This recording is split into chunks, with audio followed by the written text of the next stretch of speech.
नमस्कार, अपना उत्तराखंड में आप सभी का स्वागत है। मैं हूं नीरू। करते हैं खबरों की शुरुआत। तो केंद्रीय चुनाव आयुक्त राजीव कुमार का पिथौरागढ़ के रालम गांव में रेस्क्यू कर लिया गया और केंद्रीय चुनाव आयुक्त राजीव कुमार सुरक्षित मुनस्यारी पहुंच गए हैं। आपको बता दें कि कल केंद्रीय निर्वाचन आयुक्त और उत्तराखंड के उप मुख्य निर्वाचन अधिकारी विजय जोगदंडे के साथ मिलन के लिए देहरादून से निकले थे, लेकिन मौसम खराब होने की वजह से हेलीकॉप्टर को रालम में इमरजेंसी लैंडिंग करानी पड़ी। इसके बाद केंद्रीय चुनाव आयुक्त राजीव कुमार वहीं फंस गए और कल रात राजीव कुमार को गांव में ही गुजारनी पड़ी। वहीं आज सुबह सभी 4 लोगों का सफल रेस्क्यू कर लिया गया है।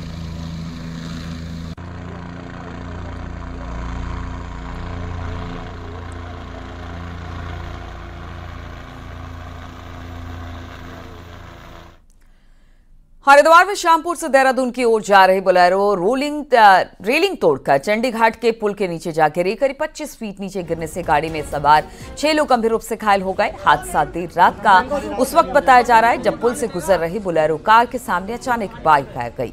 बाइक को बचाते वक्त बोलेरो जो थी वो बेकाबू हो गई और रेलिंग तोड़कर नीचे जा गिरी। वही घटना की जानकारी मिलते ही पुलिस मौके पर पहुंची और घायलों को अस्पताल में एडमिट करा दिया गया। अस्पताल में घायलों का इस वक्त इलाज चल रहा है।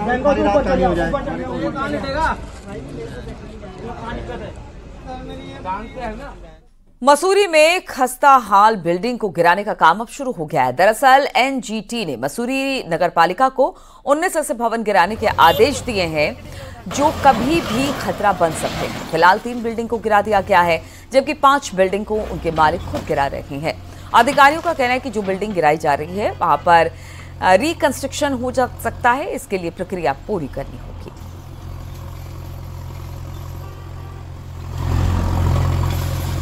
भवन थे जिनको फिर नोटिस दिए गए और उनके खिलाफ आज से कार्रवाई प्रारंभ हुई है। 5 भवन स्वामियों द्वारा अपने भवन स्वयं तोड़ने शुरू कर दिए गए थे। आज नगर पालिका द्वारा 3 भवनों के खिलाफ कार्रवाई की गई। खाने में गंदगी और थूक मिलाने की घटनाओं के सामने आने के बाद धामी सरकार का एक्शन लगातार जारी है। अब धामी सरकार की तरफ से इसके लिए डिटेल गाइडलाइंस जारी कर दी गई है, जिसमें 1 लाख तक का जुर्माना भी शामिल है। सीएम धामी के निर्देश पर एफडीए ने गाइडलाइंस जारी की है, जिसमें खाने में गंदगी और थूक मिलाने वालों पर 25,000 से 1 लाख तक का जुर्माना लगाया जाएगा। खाद्य कारोबारियों को अपने कर्मचारियों को अनिवार्य रूप से फोटो पहचान पत्र पहनाना होगा। साथ ही होटल ढाबों के साथ किचन में भी सीसीटीवी कैमरे लगाने होंगे। मीट कारोबारियों, ढाबे, होटल और रेस्टोरेंट संचालकों को अपने यहाँ साफ लिखना होगा कि मीट हलाल है या फिर झटका। खाना बनाने और परोसने वाले लोगों को अनिवार्य रूप से ग्लव्स और हेड गियर पहनना जरूरी होगा। आपको बता दें कि मसूरी और देहरादून में रोटी और चाय में थूकने के मामले सामने आने के बाद सीएम धामी लगातार सख्ती बरत रहे हैं।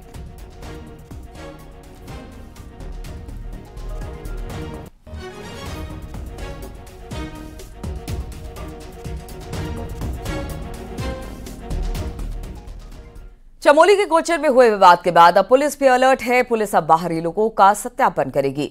होटल, रेस्टोरेंट में काम करने वाले बाहरी लोगों का वेरिफिकेशन किया जाएगा।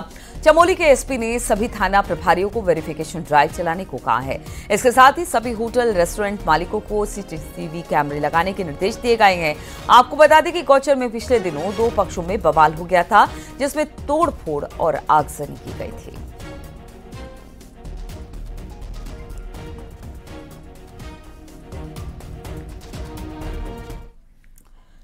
सीएम पुष्कर धामी का आज हरियाणा दौरा है। सीएम धामी हरियाणा में नई सरकार के शपथ ग्रहण समारोह में शामिल होंगे। नायब सैनी आज सीएम पद की शपथ लेंगे। वहीं सीएम धामी 3 बजे प्रधानमंत्री मोदी की अध्यक्षता में आयोजित मीटिंग में भी शामिल होंगे। शपथ ग्रहण के बाद हरियाणा में ही मीटिंग होने वाली है।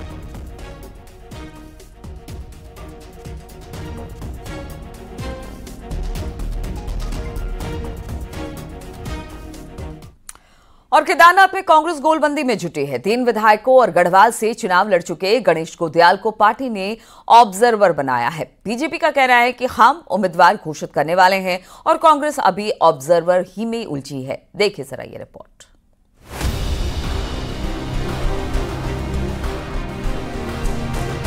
बद्रीनाथ के बाद कांग्रेस केदारनाथ उपचुनाव जीतने की बात तो कर रही है, पर उम्मीदवार तय करने के बजाय कांग्रेस ऑब्जर्वर में ही उलझी है। ऑब्जर्वर की रिपोर्ट पर ही कांग्रेस का उम्मीदवार तय होगा, लेकिन हालात ये हैं कि 3 बार ऑब्जर्वर की लिस्ट आ चुकी है। पहले प्रदेश कांग्रेस ने सीनियर नेता मंत्री प्रसाद नैथानी को ऑब्जर्वर बनाया, लेकिन काम नहीं हो सका।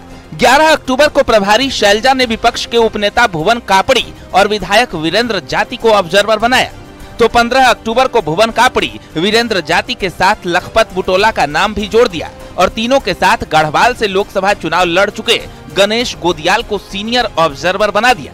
अब 21 अक्टूबर को सीनियर ऑब्जर्वर के तौर पर गणेश गोदियाल केदारनाथ विधानसभा क्षेत्र में जाएंगे और फिर अपनी रिपोर्ट हाईकमान को सौंपेंगे।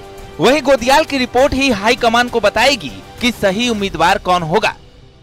ऐसी कोई बात नहीं है कि पर्यवेक्षक बदल दिए गए। जो पहले पर्यवेक्षक बने थे उनमें से एक जो सीनियर पर्यवेक्षक मंत्री प्रसाद नैथानी जी बने थे, उनकी कोई निजी समस्या है, उनके परिवार में किसी का स्वास्थ्य ठीक नहीं है, थोड़ा बदलाव किया। जहां तक मेरा प्रश्न है, मुझे बनाने का प्रश्न है, तो पार्टी को ये लगा होगा कि गणेश गोदियाल को बनाया जाना चाहिए, तो इसलिए पार्टी ने बनाया। और निश्चित रूप में अगर मुझे बनाया है तो जो भी पार्टी के हित में होगा, बिल्कुल विशुद्ध इस भाव से कि हम वहां चुनाव जीतें, इस भाव से हम सब मिलकर वहां काम करेंगे। 20 नवंबर को केदारनाथ में उपचुनाव होना है और कांग्रेस अभी ऑब्जर्वर खेल रही है। कांग्रेस के इस हाल से बीजेपी को काम आसान होने की उम्मीद है।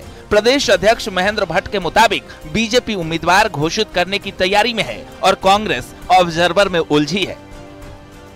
कांग्रेस को प्रत्याशी घोषित करने चाहिए, कांग्रेस उस समय पर ऑब्जर्वर घोषित कर रही है। इसी कारण है कि कांग्रेस का आंतरिक द्वंद्व भी प्रत्यक्ष रूप से जनता के सम्मुख है। विकास रहा दूर, केवल सत्ता के लिए और चुनाव की दृष्टि से प्रत्याशियों के बारे में विचार न करते हुए कांग्रेस आंतरिक द्वंद्व का शिकार हो रही है, जिसका परिणाम है कि बार-बार ऑब्जर्वर बदल रहे हैं। बीजेपी चुनाव मैनेजमेंट में माहिर है, लेकिन सवाल कांग्रेस के सामने है, जो दावा तो बद्रीनाथ की तरह केदारनाथ में जीत का कर रही है, लेकिन तैयारी के नाम पर बात ऑब्जर्वर से आगे नहीं बढ़ पा रही। दीपांकर भट्ट, न्यूज़ 18, देहरादून।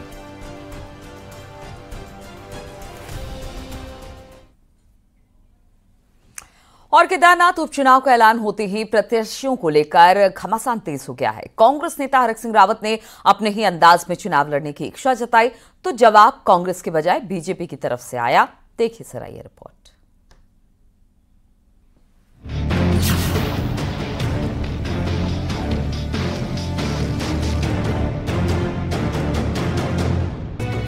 मैं एमएलए की चुनाव लड़ने के लिए ना 22 में इंटरेस्टेड था। जब मैं कांग्रेस में सम्मिलित हुआ तो मैंने स्वयं कहा मैं विधायक का चुनाव लड़ने के लिए बहुत इंटरेस्टेड नहीं हूँ। मैं तो बिल्कुल भी एमएलए चुनाव लड़ने के लिए इंटरेस्टेड नहीं हूँ, लेकिन पार्टी के कार्यकर्ता है, पार्टी जहां भी लगाएगी हम। ये है कांग्रेस नेता हरक सिंह रावत। हरक सिंह रावत भले ही कह रहे हों कि वो 2022 में भी विधायक का चुनाव लड़ने के इच्छुक नहीं थे, लेकिन ये जग जाहिर है कि 2022 में जब बीजेपी में हरक सिंह रावत को मनमाफिक टिकट नहीं मिला तो उन्होंने बीजेपी ही छोड़ दी। तब से राजनीति के हाशिए पर खड़े हरक सिंह रावत अब केदारनाथ चुनाव को एक मौके के रूप में देख तो रहे हैं, लेकिन खुलकर सामने आने से बच रहे हैं। हरक सिंह एक बार फिर विधायक का चुनाव लड़ने की अनिच्छा भी जता रहे हैं, तो साथ ही पार्टी का आदेश मानने की बात भी कह रहे हैं। बीजेपी प्रदेश अध्यक्ष महेंद्र भट्ट ने हरक के इस बयान पर चुटकी ली है और उन्होंने कहा कि प्रेशर बनाने की हरक सिंह की ये पुरानी आदत है। तो कभी धारी देवी कसम खाना कि मुझे मंत्री नहीं बनना, मुझे नहीं लड़ना, तो ये उनका एक प्रकार से अपने दल के अंदर प्रेशर मेंटेन करने का उनका पुराना एक तरीका है। लेकिन इतना मैं व्यक्तिगत रूप से हरक सिंह भाई से कहूंगा कि इस उम्र में और कम से कम केदारनाथ विधानसभा के बारे में सोच कर भी वो एक प्रकार से अपने कद को कम कर रहे हैं। कभी पौड़ी, कभी रुद्रप्रयाग, कभी लैंसडॉन तो कभी कोटद्वार से चुनाव लड़ चुके हरक सिंह रावत अब केदारनाथ की बाट जोह रहे हैं। सूत्रों की माने तो हरक सिंह रावत केदारनाथ से चुनाव लड़ने की अपनी इच्छा पार्टी नेतृत्व के सामने भी जाहिर कर चुके हैं। केदारनाथ से कांग्रेस के पूर्व विधायक मनोज रावत भी टिकट के प्रबल दावेदार हैं। ऐसे में हरक सिंह पर पार्टी कितना विचार करती है, ये देखने वाली बात होगी। देहरादून से न्यूज़ 18 के लिए सुनील नप्रभात की रिपोर्ट।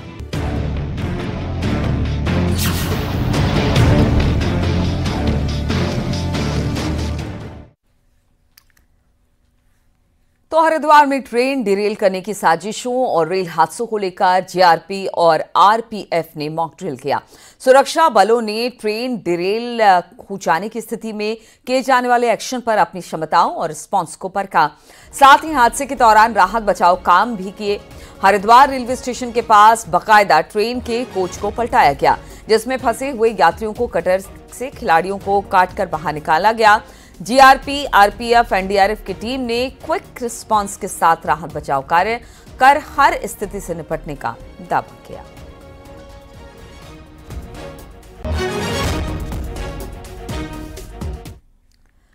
हरिद्वार के जगजीतपुर इलाके में जंगली हाथी लगातार पहुंच रहे हैं। बीती रात एक जंगली हाथी अचानक रोड पर आ गया। हाथी को देखकर लोगों में अफरा तफरी मच गई। नुकसान हाथी ने किसी को नहीं पहुंचाया। जंगली हाथी एसएम पब्लिक स्कूल के पास से रोड क्रॉस करता हुआ नजर आया। आपको बता दें कि इस क्षेत्र में लगातार जंगली हाथियों की आवाजाही जारी है। हाथियों की आबादी क्षेत्र में आने से रोकना और वन विभाग के लिए एक बड़ी चुनौती बना हुआ है।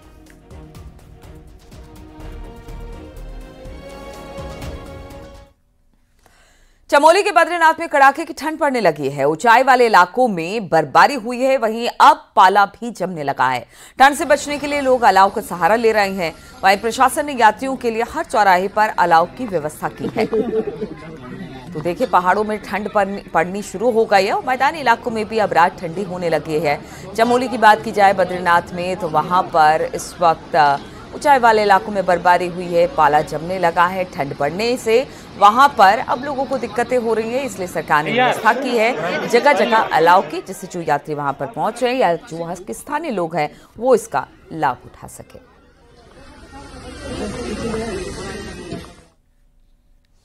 ऋषिकेश के ट्रांजिट कैंप में 4 धाम यात्रियों की भारी भीड़ है। वहीं 4 धामों में कड़ाके की ठंड पड़नी शुरू हो गई है। ऐसे में रजिस्ट्रेशन के लिए ट्रांजिट कैंप आ रहे तीर्थयात्रियों का हेल्थ चेकअप किया जा रहा है और यात्रियों को गर्म कपड़े साथ में ले जाने की सलाह दी जा रही है। दरअसल मैदानी इलाकों में अभी मौसम गर्म है और 4 धाम में कड़ाके की ठंड पड़ रही है। ऐसे में तीर्थयात्रियों को यात्रा में कोई दिक्कत ना हो, इसको लेकर प्रशासन अलर्ट है। अच्छा, जो भी लोग यात्री प्लेन से आ रहे हैं, हम उन्हें सजेशन दे रहे हैं यहाँ से कि वो गर्म कपड़े पहन के जाएं। बाहर का कोई भी ठंडा पानी वगैरह का सेवन ना करें, गर्म चीज़ें ही खाएं। बाकी यहाँ से जितने भी पेशेंट्स जा रहे हैं उनका सब हम बीपी, शुगर वगैरह सब मॉनिटर करके भेज रहे हैं और उनको मेडिसिन दे के भेज रहे हैं। चेक करवाया है, बुखार चेक करवाया है, शुगर चेक करवाया है माता जी का। मौसम ऊपर बड़ा ठंडा होता जा रहा है जी, उसको लेके क्या सावधानी के लिए आपको वेट किया है? अब कंबल रख लिए, जैकेट रख लिए, इनर रख लिए हैं, मोजे जूते भी रख लिए हैं, अपने तरफ से सारी तैयारी। उत्तरकाशी में चिन्याली सौंड के धरासू जिव्या ताराकोट सड़क का काम पिछले 4 सालों से अधूरा पड़ा है। रोड पर जगह जगह मलबा पड़ा हुआ है। वहीं निर्माणाधीन पुल पर भी दरारें पड़ने लगी है। वहीं सड़क नहीं बनने से लोगों को भारी दिक्कतों का सामना करना पड़ रहा है। लोगों का आरोप है कि लंबे वक्त से सड़क और पुल का काम चल रहा है, लेकिन वो अभी तक पूरा नहीं हुआ है।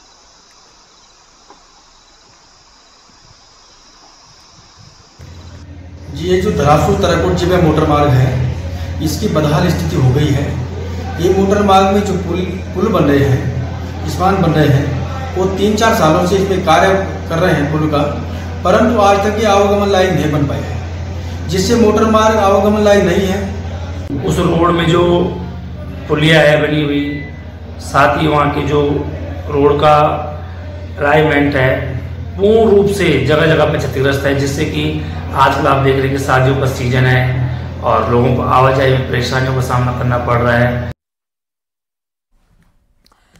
एमपी और उत्तर प्रदेश की तर्ज पर राज्य सरकार प्रदेश में कुछ सड़कों को प्राइवेट हाथों में सौंपने जा रही है। शुरुआती दौर में इसके लिए 3 सड़कों को सिलेक्ट किया गया है, जिनका इन दिनों फिजिबिलिटी सर्वे किया जा रहा है। पब्लिक प्राइवेट पार्टनरशिप के तहत राज्य सरकार जमीन का अधिग्रहण करके देगी। इसके बाद प्राइवेट कंपनी अपने खर्चे पर इसे 4 लेन में कन्वर्ट करेगी। सीधा सा मतलब है कि इसके बाद लोगों को सुविधा तो मिलेगी, लेकिन इन सड़कों पर किराया दोगुना भी हो जाएगा। प्राइवेट कंपनियां टोल लगाकर अपना खर्चा वसूलने का काम करेंगी। मैं माननीय मंत्री जी जो भारत सरकार के मिनिस्टर हैं गडकरी जी, उनसे मैं मिला था तो उन्होंने मुझे सजेस्ट किया था कि कुछ सड़कों को आप जो आपको लगता है महत्वपूर्ण सड़कें हैं उनको बड़ा करके उसको पीपीपी मोड में दिया जाए तो उसमें क्या है कि एक तो सरकार को पैसा नहीं लगाना पड़ेगा और दूसरा उसका मेंटेनेंस होगा और नए तरीके का एक व्यवस्था चालू होगी। तो उसी के क्रम में हम लोग 4 सड़कें हैं जो हमने आइडेंटिफाई किया, जिसपे एक इनिशियल फिजिबिलिटी और सर्वे का काम चल रहा है। इस पे अभी फाइनल निर्णय नहीं हुआ है। फाइनल निर्णय माननीय मंत्री जी और माननीय मुख्यमंत्री जी के निर्देश के बाद। एक तो नैनीताल साइड में है, रामनगर से काला ढूंगी और ये चोर गलिया सितारगंज होते हुए बिजटी तक जाती है। ये लगभग 116 किलोमीटर की लंबी सड़क होगी और उसी का एक पार्ट है, उसी का ऑफशूट है ये बाजपुर दोराहे से और काला ढूंगी तक आती है। वो लगभग 30 किलोमीटर की वो रोड है, वो हमने लिया है। और हरिद्वार में जो है एक सड़क है बादराबाद से भगवानपुर जाती है इमली खेड़ा होते हुए, तो उसको हम फिजिबिलिटी सर्वे अभी करा रहे हैं। ट्रैफिक की दुहाई देकर डीएम साहब ने राजधानी देहरादून के गांधी पार्क में धरना प्रदर्शन और रैली पर बैन लगा दिया, लेकिन डीएम का ये फैसला पुराने सीएम को समझ नहीं आया। वहीं डीएम ने धरने प्रदर्शन को ही गैर जरूरी बता दिया। देखिए जरा ये रिपोर्ट। नहीं चलेगी। राहुल जी संघर्ष करो, हम तुम्हारे साथ हैं। राहुल जी संघर्ष करो, हम तुम्हारे साथ हैं। कांग्रेस के धरने प्रदर्शन की ये तस्वीरें देहरादून के गांधी पार्क की है। गांधी पार्क में सबसे ज्यादा धरना प्रदर्शन और मौन उपवास का काम अब तक पूर्व सीएम हरीश रावत ने किया, लेकिन डीएम देहरादून के आदेश के बाद गांधी पार्क में ये सब नहीं हो पाएगा। ट्रैफिक जाम की दुहाई देकर डीएम सविन बंसल ने जिन 6 जगहों पर बैन लगाया है उनमें गांधी पार्क भी शामिल है, लेकिन युवा डीएम का ये फैसला बुजुर्ग पूर्व सीएम के गले नहीं उतर रहा। हरीश रावत के मुताबिक उन्हें और कांग्रेस को कोई गांधी के पास जाने से नहीं रोक सकता, क्योंकि गांधी उनके हैं। इसलिए डीएम देखें कि वो क्या कर रहे हैं। लोकतंत्र में आवाज बुलंद करने की आजादी होनी चाहिए। अब गांधी जी के सामने नहीं जाएंगे तो किसके सामने जाएंगे? हाँ, आप थोड़ा संख्या का प्रतिबंध लगा दो कि साहब 200 से ज्यादा नहीं होंगे, 300 से ज्यादा नहीं होंगे। इस सरकार की निरंकुशता, भाजपा की निरंकुशता के खिलाफ आखिरी अपील का कोर्ट कौन सा है? गांधी तो है। तो गांधी के पास भी विपक्ष को नहीं जाने दोगे, तो ये स्वीकार्य नहीं है। नौजवान जिलाधिकारी हैं, मैं समझता हूँ इन बातों को समझेंगे। 2017 से कांग्रेस विपक्ष में है, तब से ना जाने कितनी बार हरीश रावत और कांग्रेस ने गांधी पार्क में धरना किया, प्रदर्शन किए। इसलिए गांधी पार्क में बैन को कांग्रेस लोकतंत्र विरोधी फैसला तो गांधी को अपना बता रही है। वहीं डीएम ने कहा कि अनावश्यक प्रदर्शनों के चलते जरूरी सेवाएं ना रुके, इसलिए ये फैसला लिया गया है। तो इसका हमारा प्राइम पर्पस था कि जो हमारी इमरजेंसी सर्विसेज हैं या जो ट्रांसपोर्टेशन डिलेज हैं वो अनावश्यक जुलूस, धरना प्रदर्शन, डेमोन्स्ट्रेशन के कारण ना होने पाए। देहरादून के डीएम और कांग्रेस के पूर्व सीएम अब गांधी पार्क पर आमने सामने हैं। हरीश रावत के मुताबिक गांधी पार्क में जाने से कांग्रेस को कोई नहीं रोक सकता, तो राजधानी में बैठे डीएम कहीं पर भी पीछे हटने और फैसला बदलने को तैयार नहीं है। दीपांकर भट्ट, न्यूज़ 18, देहरादून। रुड़की की गंग नहर में रील बनाकर अपलोड करना 2 लड़कों को बहुत भारी पड़ गया। पहले युवक ने गंग नहर में स्टंटबाजी की रील बनाई और फिर सोशल मीडिया पर अपलोड कर दिया। वहीं रील वायरल होने के बाद पुलिस ने 2 लड़कों को पकड़ा, जिसके बाद दोनों युवकों ने माफी मांगी। वहीं पुलिस ने माफी का वीडियो भी बनाया। इससे सावधान रहे। हम लोग के द्वारा इंस्टाग्राम फॉलोअर्स बढ़ाने के लिए खतरनाक स्टैंड व रील्स डाले थे, जिसके लिए हम पुलिस तथा सभी से माफ़ी मांगते हैं। भविष्य में ऐसी कंटेंट नहीं बनाएंगे। यह जानलेवा स्टैंड है, कृपया कोई इसकी नकल ना करे, इससे सावधान रहे।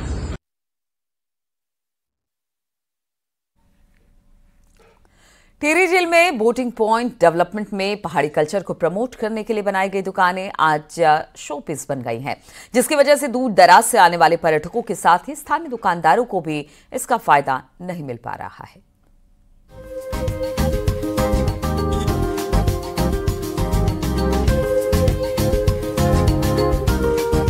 टिहरी झील अब पर्यटकों की पसंदीदा जगह बन चुकी है। दूर दराज के पर्यटक यहाँ लहरों के रोमांच के लिए पहुँचते हैं। यहाँ के डेवलपमेंट और स्थानीय लोगों को रोजगार से जोड़ने के लिए भी काम किया जा रहा है, जिसके तहत 13 डिस्ट्रिक्ट 13 डेस्टिनेशन के जरिए पहाड़ी कल्चर को प्रमोट करने के लिए 2020-21 में करीब 1.5 करोड़ से अपनू थोल कॉन्सेप्ट पर 14 पक्की दुकानों का निर्माण हुआ, लेकिन आज तक इन दुकानों का आवंटन नहीं हो पाया। को कहा गया था कि ये जो दुकानें हैं, शुरू में जब हम बैठे थे तो ये कहा गया था कि हमें दुकानें मिलेंगी। उसके बाद ये दुकानें हमें ना मिलके हमें बाहर फेंक दिया गया। फिर इसके बाद हमें इतनी दिक्कत हो रही है अब कि हम जो है हर तरीके से परेशान हैं। पक्की दुकानों से स्वरोजगार को बढ़ावा देने की सरकार की मंशा है, लेकिन विभाग की लापरवाही की वजह से 2 बार दुकानों का टेंडर कैंसिल हो चुका है। एक बार फिर टेंडर खोलने की बात की जा रही है।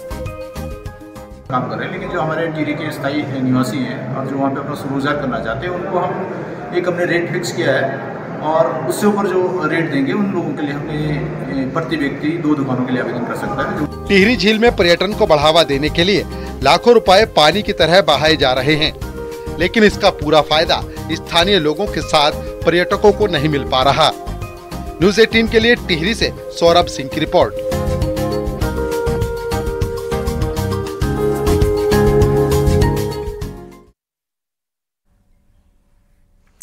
और रुड़की में ड्रग्स विभाग ने मेडिकल स्टोरों पर छापेमारी की। कई मेडिकल स्टोर में प्रतिबंधित और नशीली दवाइयां बेचने की शिकायत मिल रही है, जिसके बाद ड्रग्स विभाग ने छापेमारी की। वहीं रामपुर चुंगी में एक मेडिकल स्टोर पर दवाइयों के सैंपल जांच के लिए भेजे गए। ड्रग्स इंस्पेक्टर ने बताया कि लगातार चेकिंग अभियान चलाया जा रहा है, साथ ही दवाई बनाने वाली फैक्ट्री पर भी कार्रवाई की जाएगी ताकि नकली दवाइयां और प्रतिबंधित इंजेक्शन पर लगाम लगाई जा सके। ये तो नहीं है ना, है ना। जो रिवाइज जीएमपी अभी आ रहा है तो उसमें तो जो है बहुत सारी, जो अभी उत्तराखंड की जो बात आई है कि बहुत सारे सैंपल फेल हुए थे, तो उसी के रिगार्डिंग जो है अपग्रेड कर दिया गया। जो जीएमपी के जो रूल्स एंड रेगुलेशन है उसके और उसको अपग्रेड करते हुए रिवाइज जीएमपी लागू हुआ। और चमोली में त्योहार के सीजन को लेकर प्रशासन अलर्ट है। जोशीमठ में एसडीएम ने गैस एजेंसी में छापेमारी की। इस दौरान कई गैस एजेंसी में कमियां पाए गए। एसडीएम ने सभी कमियों को जल्द दूर करने के निर्देश दिए हैं।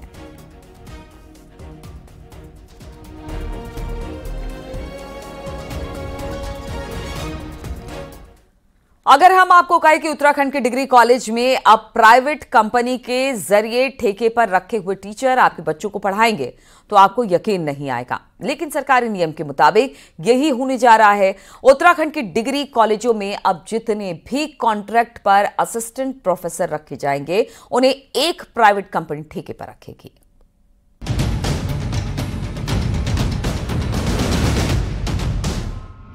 उत्तराखंड के इन 118 डिग्री कॉलेजों में पढ़ने वाले बच्चों का भविष्य कैसा होगा ये कह पाना आसान नहीं, क्योंकि अब यहाँ पढ़ाने वाले टीचर्स भी ठेके पर रखे जा रहे हैं, वो भी कॉन्ट्रैक्टर के जरिए, जिसकी बकायदा तैयारी भी जारी है। उच्च शिक्षा विभाग से जुड़े इन कॉलेजों में 25 असिस्टेंट प्रोफेसर और 125 योगा ट्रेनर कॉन्ट्रैक्ट पर रखने की तैयारी है। हालांकि इस प्रक्रिया पर खुद उच्च शिक्षा निदेशालय ही आपत्ति जता चुका है। आउटसोर्स से इसका सिलेक्शन की प्रक्रिया आरंभ की थी, जिसमें हमने जैम के माध्यम से आउटसोर्स एजेंसी सिलेक्ट कर ली थी और आउटसोर्स एजेंसी सिलेक्ट करने के बाद प्रयाग पोर्टल में हमें रजिस्ट्रेशन करना था। चूंकि प्रयाग पोर्टल स्किल डिपार्टमेंट का एक सॉफ्टवेयर है और प्रयाग पोर्टल में जो शासनादेश में है उसमें जो हमें टीचर मिल रहे थे वो 1:3 रेशियो के हिसाब से रैंडम के आधार पे मिल रहे थे, रैंडमाइजेशन के आधार पे। और उसमें हमें दिक्कत ये हो रही थी कि हम टीचर्स को वरीयता के क्रम में मेरिट के आधार पे हम नियुक्त करना चाहते थे और उसमें शासनादेश में वो व्यवस्था नहीं थी। दरअसल शासन ने कुछ दिन पहले सभी सरकारी विभागों को यह आदेश दिया कि आउटसोर्स के जरिए जो भी नियुक्तियां होंगी वो प्रयाग पोर्टल के जरिए होंगी। अभी